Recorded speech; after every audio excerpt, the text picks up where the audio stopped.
ठीक है साथियों, तो आज की पूरी क्लास जो हमारी होगी वो पैसिव वॉइस पे ही होगी। और पैसिव वॉइस पढ़ने और पढ़ाने के बहुत सारे तरीके होते हैं। ध्यान से मेरी बात को सुनते जाइएगा। पैसिव वॉइस पढ़ने और पढ़ाने के बहुत सारे तरीके होते हैं, लेकिन हम जो पैसिव वॉइस अभी आपको पढ़ा रहे हैं वो प्रैक्टिकल वे में हम आपको पढ़ाएंगे कि पैसिव वॉइस एक्चुअली हम फील करके कैसे पढ़ पाए। ठीक है, तो बारीकी से इसको समझिएगा, स्टेप बाय स्टेप समझिएगा। 3-4 स्टेप में इसको हम पढ़ेंगे। फर्स्ट स्टेप जो होगा वो होगा कि इस जैसे मान लेते हैं हम कोई भी पैसिव वॉइस पे स्टार्ट करें, मान लेते हैं हम प्रेजेंट कंटीन्यूअस की पैसिव वॉइस पढ़ेंगे। तो सबसे पहले इसके आइडेंटिफिकेशन को देखेंगे कि ये फ्रेम कैसे होगा। फिर इसके स्ट्रक्चर जैसे आपको स्क्रीन पे दिख रही है, फिर इसके स्ट्रक्चर्स को देखेंगे, फिर इसके कुछ एग्जांपल्स को देखेंगे, और फिर आपको एक वर्कशीट शेयर हो जाएगी टेलीग्राम पे या जो आपका व्हाट्सएप ग्रुप है, उसमें हम वो वर्कशीट शेयर कर देंगे प्रेजेंट कंटीन्यूअस के पैसिव वॉइस से रिलेटेड। तो आप उसको बारीकी से सॉल्व कर लीजिएगा। अगर आप ये 3 काम, ये क्लास और जो मैं क्लास में यहाँ पे करा रहा हूँ शो, और जो मैंने वर्कशीट दिए हैं वो अगर आपने उतना कर लिया, तो फिर पैसिव वॉइस में आपको कभी भी कोई दिक्कत ना आएगी। ठीक है, तो चलिए अब जो है वो हम प्रेजेंट कंटीन्यूअस के पैसिव वॉइस को बढ़िया से समझते हैं एक एक करके। तो सबसे पहले अगर हम बात करें कि यहाँ पे एक वर्ड आया है कंटिन्यूअस, है ना, कंटिन्यूअस टेंस की बात कर रहे हैं, और वो कौन से कंटिन्यूअस टेंस की बात कर रहे हैं, तो प्रेजेंट कंटिन्यूअस की टेंस की बात कर रहे हैं। आप लोग अच्छी तरीके से जानते हैं कि प्रेजेंट कंटिन्यूअस टेंस की एक्टिव फॉर्म क्या होता है। तो इसका एक्टिव फॉर्म होता है ये जो आपको स्क्रीन पे दिख रही है, यानी सब्जेक्ट लिखते हैं और सब्जेक्ट के बाद हम एमीजार लिखते हैं, और एमीजार के जस्ट बाद जो है वो हम वर्ब की आईएनजी फॉर्म को हम यूज करते हैं। और वो जो आईएनजी फॉर्म होता है वो एक्चुअल में सेंटेंस को मीनिंग देता है। जैसे अभी यहाँ पे एक स्ट्रक्चर आपको देखने को मिलेगा, जैसे स्क्रीन पे देखिए कि स्ट्रक्चर है कि they are watching a movie, है ना, वे मूवी देख रहे हैं। जैसे अगर मैं इस पिक्चर को एलिमिनेट करके बोलूं तो आपको दिखेगा कि इस पिक्चर में ये जो लड़का है ही इज राइटिंग।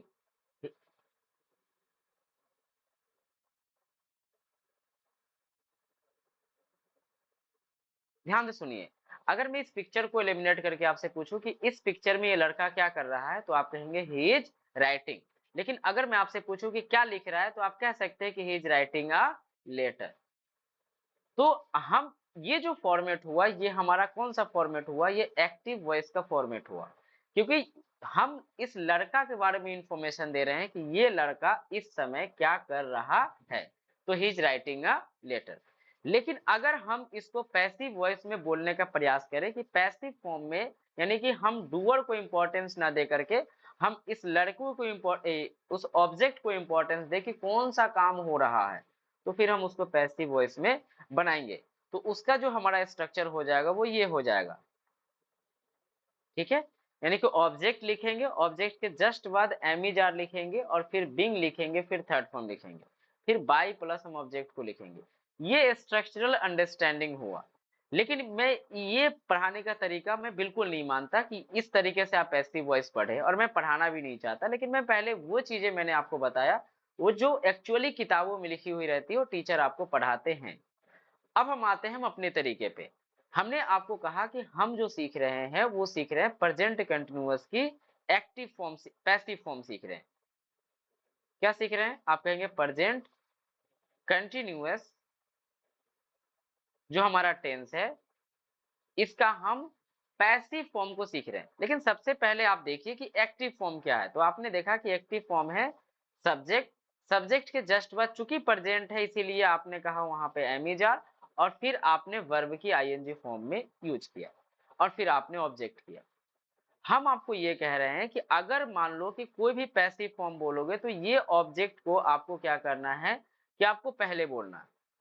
ठीक है, और उसके जस्ट बाद फिर ये जो आईएनजी है, इस आईएनजी को, ये जो एमीजार है इसको आप यहाँ पे लिखिए। लेकिन ये जो आईएनजी है इस आईएनजी का थर्ड फॉर्म आप यहाँ पे लिखिए। और फिर आपको पता है कि कंटिन्यूअस में चूंकि हम पैसिव वॉइस फॉर्म में लिख रहे हैं इसीलिए एक वर्ड आपको एक्स्ट्रा में लगाना पड़ेगा जो कि है बीइंग। तो फिर से ध्यान से सुनिए कि जो हमारा पैसिव वॉइस जो है प्रेजेंट कंटिन्यूअस का, उसका आइडेंटिफिकेशन क्या है कि मेन वर्ब जो एक्टिव वॉइस में जो रहता है वो हमारा आईएनजी में जो रहता है उसको हम थर्ड फॉर्म में लिखेंगे, और हम सब्जेक्ट की जगह पे इस बार ऑब्जेक्ट को लिखेंगे। ऑब्जेक्ट के अकॉर्डिंग हम एमिजार को लिखेंगे, उसके बाद बिंग लगाएंगे, और बिंग के जस्ट बाद जो एक्टिव वॉइस का जो हमारा आईएनजी फॉर्म है उसका हम थर्ड फॉर्म लिखेंगे। जैसे एक एग्जांपल्स ले लीजिए, जैसे हमने कहा कि खाना बन रहा है। अब आप मुझे ये बताइए, क्या इस सेंटेंस में ये चीजें लिखी गई है कि खाना कौन बना रहा है? आप कहेंगे नहीं लिखा गया है, केवल कौन सा काम हो रहा है हम ये बता रहे हैं। तो ये हमारा क्या हुआ? पैसिव वॉइस हुआ। तो आइडेंटिफिकेशन क्या हुए कि खाना बन रहा है, यानी कि रहा है, रही है तो आया। लेकिन मैं आपसे कहूं कि बताओ ये खाना जो बन रहा है कौन बना रहा है? आप जवाब इसका दे ही नहीं पाएंगे। तो अगर हु का जवाब नहीं आ रहा है, मतलब ये क्या है? हमारा पैसिव वॉइस है। फिर अगर मान लो कि आपको पता चले, ठीक है आप दूसरा बताइए कि सर जी हमें कैसे और पता चलेगा कि ये पैसिव वॉइस है कि नहीं। मैं पूछूं कि बताओ कि ये इस सेंटेंस में कौन सा काम हो रहा है? आप कहेंगे सर जी इस सेंटेंस में खाना बन रहा है। तो हमें अगर ऑब्जेक्ट पता करना होगा तो हमारे पास तरीके क्या है कि हम जो है व्हाट या हुम लगाएंगे। हम उस वर्ब को पकड़ेंगे, और वर्ब को पकड़ने के बाद क्या लगाना है? हमें व्हाट या हुम लगाना है। फिर से मेरी बात को सुनिए, अगर हमें पैसिव वॉइस में ऑब्जेक्ट पता करना है या हमें सब्जेक्ट पता करना है तो हम क्या करेंगे?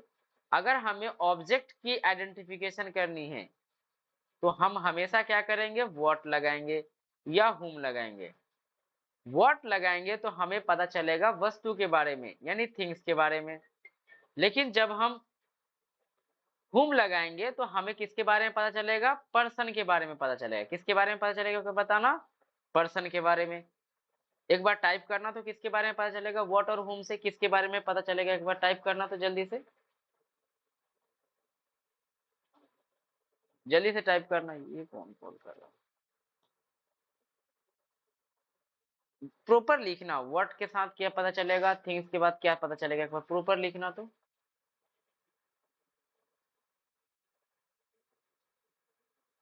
ठीक है। तो जब भी हमें ऑब्जेक्ट पता करना होगा तो हम व्हाट या हुम लगाएंगे। व्हाट से हमें थिंग्स की पता चलेगा और हुम से पर्सन की। जैसे अगर मान लो कि मैंने इसके लिए एक एग्जांपल लेता हूं, मैं कहूं कि सड़क या पेड़ काटे जा रहे हैं, रोहन को पीटा जा रहा है।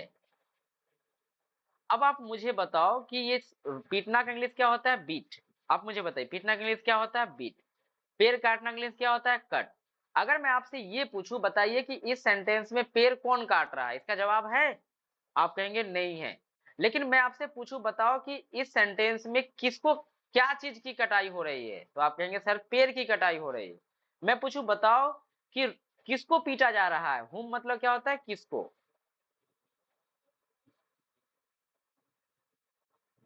है ना। और व्हाट मीन्स होता है क्या। तो क्या काटा जा रहा है? तो पेड़ काटा जा रहा है। किसको पीटा जा रहा है? रोहन को पीटा जा रहा है।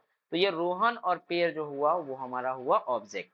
तो जब हम पैसिव फॉर्म फॉर्म बनाएंगे तो हमें यही बात याद रखनी है कि हम ऑब्जेक्ट लिखेंगे, ऑब्जेक्ट के जस्ट बाद जो है वो हम एमिजार को लिखेंगे, फिर हम बिंग लिखेंगे, और फिर वर्ब की थर्ड फॉर्म लिखेंगे, फिर बाय लिखेंगे, फिर सब्जेक्ट, है ना। इस तरीके से हम लिखना प्रारंभ करेंगे।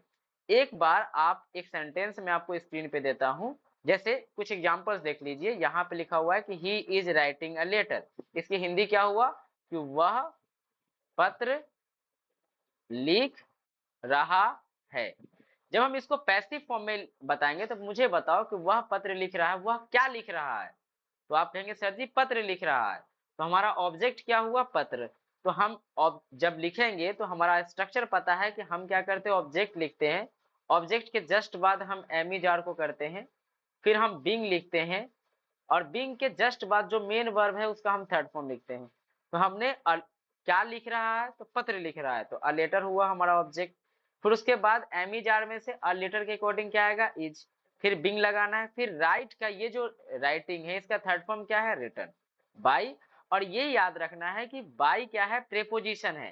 प्रेपोजिशन के बाद जितने भी प्रोनाउन है वो सभी प्रोनाउन ऑब्जेक्टिव केस में आते हैं। और आपको पता है कि प्रोनाउन का ऑब्जेक्टिव केस क्या होता है, हमने पिछले क्लास में बता चुके हैं। वैसे दे आर वॉचिंग मूवी, वो मूवी देख रहे हैं, तो क्या देख रहे हैं, व्हाट का रिप्लाई क्या है, बताओ तो क्या देख रहे हैं, आप कहोगे मूवी देख रहे हैं। तो अ मूवी क्या हुआ, हमारा ऑब्जेक्ट हुआ। तो जब हम इसको बनाएंगे तो लिखेंगे अ मूवी के अकॉर्डिंग एमी जार में से क्या आएगा, इज। तो अ मूवी इज, उसके बाद लिखेंगे बीइंग, उसके बाद watched. A movie is being watched. फिर ये जो हमारा दे है, इस दे का ऑब्जेक्टिव केस क्या होता है, देम होता है। दे का ऑब्जेक्टिव केस क्या होता है, देम होता है। इसीलिए हमने लिखा है a movie is being watched bye them. वैसे अगर मैं आपसे पूछता कि बताओ कि यहाँ पे है सी इज क्लीनिंग द रूम, और मैं यहाँ पे इसको हटा दूं थोड़ी देर के लिए, ये जो मैंने इतना लिखा है ये सबको मैंने हटा दिए, और मैं आपसे अभी स्लाइड वाइज आपसे पूछ लूं कि मुझे बताओ कि ये क्या लिख आ ही सी इज क्लीनिंग द रूम, इसका पैसिव वॉइस क्या होगा, जरा बताना तो, लिख के बताना तो क्या होगा। सी इज क्लीनिंग द रूम का पैसिव वॉइस क्या होगा, जरा बताना। तो आप किसका रिप्लाई करेंगे, व्हाट का। व्हाट इज सी क्लीनिंग, तो आप कहेंगे सी इज क्लीनिंग द रूम। तो द रूम क्या हो गया, हमारा ऑब्जेक्ट हो गया। बाकी आपने सही तरीके से बना भी रहे हो। The room is being cleaned bye her, the room is being cleaned bye हर, यही हो जाएगा हमारा इसका पैसिव वॉइस। इसी तरीके से आप जो है चैट में या क्लास के बाद जो है इन सभी का जवाब जो है आप लिखेंगे। जैसे I am reading, we are making, और ये सब का जवाब लिखेंगे, ठीक है। अब आते हैं हम दूसरे स्लाइड पे, जो हमें आपको वर्कशीट के तौर पे भी देने हैं। एक बार मैं आपको वो दिखा दूं तो वो है क्या, ठीक है। फिर उसके बाद जो है हम आगे बढ़ जाएंगे। ये हम आपको पढ़ने के लिए भी देंगे, ये सारे चीजें इसमें हैं, लेकिन हम जो आपको सॉल्व कराने वाले हैं उसको एक बार देखिए, है ना। इसको आप कीजिए, 1 मिनट स्क्रीन पे आपको दिखाते हैं कि वो क्या है। हाँ, अब देखिए जो स्क्रीन पे आपको दिख रहे हैं, इसको एक बार आप सभी लोग सॉल्व कीजिए। लिखा हुआ है कि सी इज राइटिंग ए लेटर, इसका पैसिव वॉइस क्या होगा, एक बार सॉल्व करना, तो इसको 5 सवाल आप सॉल्व कीजिए। सी इज राइटिंग ए लेटर का पैसिव फॉर्म बताना, मैंने हिंदी लिख रखा है कि वह पत्र लिख रहा है। पैसिव वॉइस होगी कि पत्र लिखा जा रहा है, इसको आप कैसे बोलेंगे, एक बार बोल करके चैट में बताइए तो जरा सा, चैट में लिख करके बताइए तो जरा सा क्या होगा। सी इज राइटिंग ए लेटर का पैसिव वॉइस क्या होगा, अ लेटर इज बिंग, छूट गया आलेख, है ना। अ लेटर इज बिंग छूट गया, वहां पे देखना एक बार।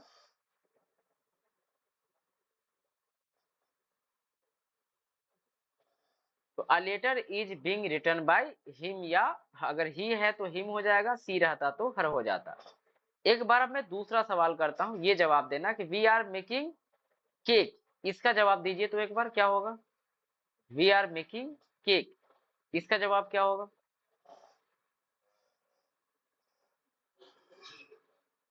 वी आर मेकिंग केक, इसका जवाब दीजिए।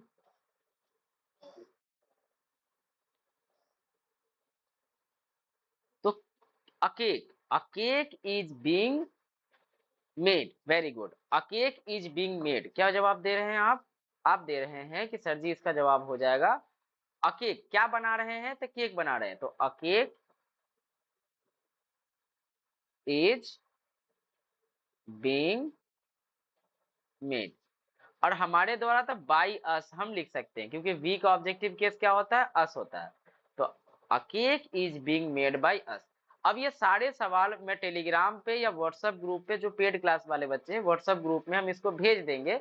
आप ये सारे 15 सवाल है इसको बनाइएगा, उसके नीचे आंसर भी है, अपना मैच कर लीजिएगा कि क्या लिखा हुआ। जैसे देखिए अ cake is being made by us, ये सारे सवाल का जवाब भी है, इसको बढ़िया से आप सॉल्व कीजिएगा, ठीक है। अब एक बार मैं हिंदी देता हूं, उस हिंदी का आप इंग्लिश बताने का प्रयास कीजिए, ठीक है। 1 मिनट रुक जाइए, अब हम आपको वो हिंदी देते हैं, हिंदी के अकॉर्डिंग चलिए, फिर जो है इसको हम खत्म कर देंगे।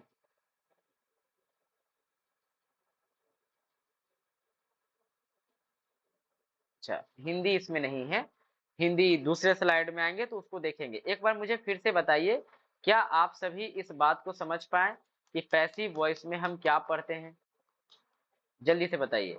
पैसिव वॉइस में प्रेजेंट कंटीन्यूअस में क्या पढ़ते हैं, नहीं पढ़ते, ये समझ पाए? अगर नहीं समझ पाए हैं तो इतनी वीडियो को एक बार फिर से देखिएगा, ठीक है? तो समझ में आएगा।